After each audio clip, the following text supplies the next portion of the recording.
3.3 ቢሊዮን የኢትዮጵያ ብር ይፈጃል። ቀጥሎ የህክምና ሴንተሩን ሆስፒታሏን አንዷን ሴንተር ሰርቶ ለማጠናቀቅ በግምት ከ2 ዓመት እስከ 3 ዓመት ሊፈጅ ይችላል ማለት ነው። ሰርቶ እንደተጠናቀቀ ስራችን እንጀምራለን ማለት ነው። ከዚህ በመቀጠል እሰይም ውስተ ጽዮን የመጨረሻ ንግግሬ ነው። ይሄ እሰይም ውስተ ጽዮን እብነ ማዕዘንት ውስተ መሰረታ ህሪት ወክብርት እንተ ብዙኅ ሴጣ። የተከበረውን የተፈተነውን እውነተኛውን የመሰረት ድንጋይ በጽዮን አኖራለሁ። ትንቢተ ኢሳይያስ ምዕራፍ 28 ቁጥር 16 ላይ። ሌላኛው ተስፋ ለቆረጡት ወገኖች ተስፋ ለመስጠትና የመጨረሻው ሰው ለመፍጠር ነው። አንድ ፈላስፋ እንዲህ ብሎ ነበር። ዲዮጋናዮስ የተባለ ፈላስፋ ነው። መብራት አብርቶ በገበያ መሀል እየዞረ ሻማ አብርቶ ምን ጠፍቶ ነው ቢሉት ሰው ጠፍቶኝ ብሏል። ምን ነው ይሄው የሚንጫጫው ሰው አይደለም ምን ቢሉ የሚያስብ ሰው ነው የጠፋኝ ብሏል። ስለዚህ ምንድነው እኛም በዚህ ህክምና የፈለግነው ሰው ለመፍጠር ነው። በሱስ የጠፉ ወጣቶችን ወንድሞቻችንን ከሱስ ሪከቨሪ አድርገው አገግመው የሚፈወሱበት፣ ወጣቶች ያልገቡት ከሱስ የሚጠበቁበት፣ ለሀገራችንና ለቤተ ክርስቲያናችን በሱስ እየጠፋውን በልምድ የታሰረውን በኃጢአት የጎሰቆለውን ወጣት ጠግኖ ለቤተ ክርስቲያንም ለሀገርም ሰው ለመፍጠር ነው።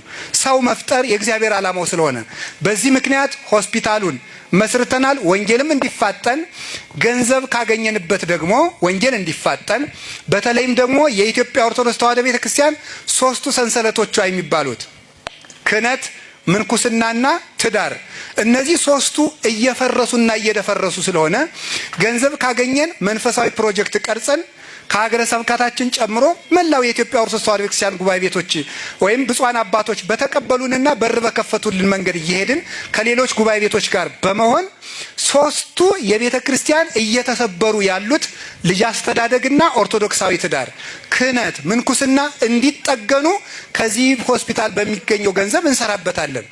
ዓለምን ደግሞ በሕክምና እናገለግልበታለን። ይህ ዓላማችን ነው። ፕሮጀክታችን የሚያካትታቸው ይዘቶች የመጀመሪያው መልቲ ትራውማ ሴንተር አለው። መልቲ ትራውማ ሴንተር ማለት ምን ማለት ነው?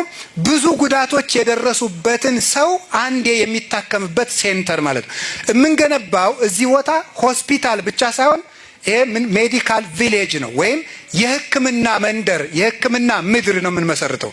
ይሄ ቦታ አንድ ሆስፒታል የምናቆምበት ሳይሆን የህክምና ክፍለ ከተማ በሉት ዝም ብላችሁ እዚህ ላይ የምናቋቁመው ህክምና ያለበት የህክምና መንደር ነው እንጂ ነጠላ ሆስፒታል አይደለችም።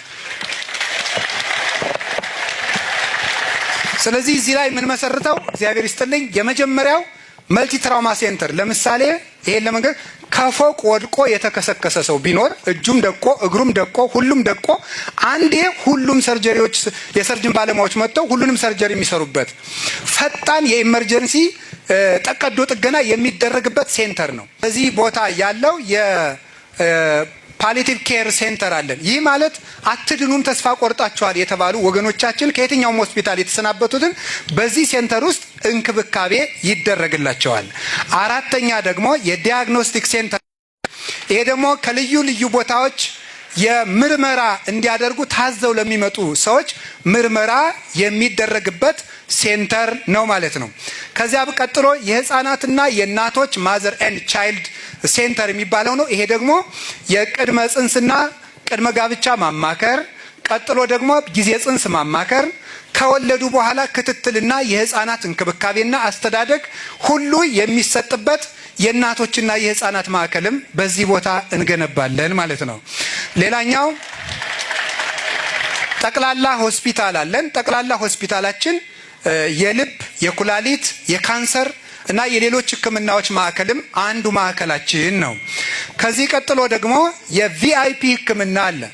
ቪአይፒ ህክምና የሚባለው ድሃና ሀብታም የምንለይበት ሳይሆን ብፁዓን ሊቃነ ጳጳሳት፣ አባቶቻችን ካህናት፣ አባቶቻችን መነኮሳት፣ ሌሎችም የሃይማኖት ሰዎች ክብራቸውን በጠበቀ መንገድ የሚታከሙበት ከምዕመናን ጋር ሳይጋለጡ በብቻቸው ገብተው የሚታከሙበት የራሱ የመኪና መግቢያ ያለው፣ እንደገና ደግሞ ሀብታሞቻችን ውጭ ሀገር የሚሄዱት እንደው ለህክምናው ብቻ ሳይሆን ለሴፍቲያቸው እያሉም ስለሆነ ባለስልጣኖችም ጭምር ማለት ነው የእነሱንም ብር ብናስቀረው ብለን ነው።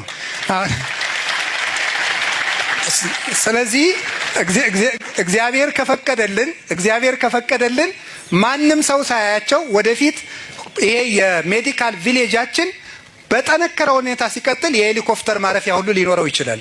ስለዚህ እዚያ መጥቶ ማንም ሰው መጥቶ ታክሞ የሚሄድበት ማዕከል እግዚአብሔርን አምነን እንገነባለን እዚሁ ቦታ ማለት ነው። ሌላኛው ደግሞ ሀገር በቀል እንግዲህ ታውቃላችሁ፣ ለምሳሌ በዓለም ላይ በአውሮፓ ውስጥ የግዕዝ ቋንቋን በፒኤችዲ ደረጃ የሚያስተምሩ ሀገሮች አሉ። ለምሳሌ ጀርመን በመድኃኒት ቅመማ የምትታወቅ ሀገር ናት። እንዴት ነው ቢሉ የኢትዮጵያ መጻሕፍት ብራናዎችን ወስደው ማለት ነው። እኔ ራሴ ጀርመን ሄጄ ሙዚየም ስጎበኝ እነዚያን መድኃኒት አያጅሌ የሚያቀምሱኝ መስሎኝ የት ነው ያሉ ብዬ ስል ፈረንሳይ ሙዚየም ሄጄ ወደ 3000 ብራና መጽሐፍትን በሶፍት ኮፒ ስቀበል እነዚህ መጽሐፍት ሲል አይ እነዚያ ሬር ቡክ ሴንተር ነው ያሉት፣ እነዚያ ጥቂት ስውር መጽሐፍት ውስጥ ነው የሚገኘው፣ ለእናንተ አይፈቀድም ብዬ እጄን ባፌ ጭኜ መጣሁ። ስለዚህ ሀገራችን ቤተ ክርስቲያናችን በመድኃኒት ቅመማ እና አባ ጊዮርጊስ የእጽዋትን ጠባይ የጻፉት መጽሐፍ ነበረ።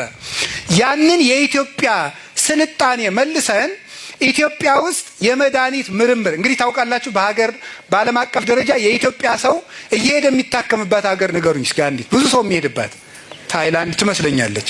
ለምንድን ነው ብትሉኝ፣ ሁለት ነው ያቺ ሀገር ያደረገችው። አንደኛ በእንክብካቤ ዶክተሮቿ ኃይለኞች ናቸው፣ በጣም ጎበዞች ናቸው፣ እንክብካቤ በማድረግ አያሸማቅቁም።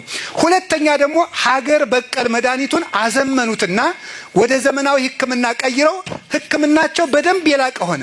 እኛም የኢትዮጵያን እነ ዳማከሴን ጭምር አሰልጥነን የኢትዮጵያ ትልቅ ሕክምና እናደርጋቸዋለን ማለት ነው። የመጨረሻው ለሀገር የሚያዝኑ የኢትዮጵያን ሕዝብ የሚያገለግሉ ቀለም፣ ዘር፣ ጎጥ፣ ሃይማኖት ሳይለዩ ሰውን ሁሉ አዝነው የሚያገለግሉ የሕክምና ባለሙያዎችን የምንመርቅበት የሜዲካል ኮሌጅ ሴንተር ደግሞ አለን። የሕክምና ትምህርት ቤት አለን ማለት ነው። እነዚህን ሴንተሮች ገንብተን የምናጠቃልልበት ጊዜ ሁሉም እነዚህ ቪሌጆች የሕክምና ቪሌጁ ተሰርቶ ለመጠናቀቅ 9 ዓመታትን ይፈጃል።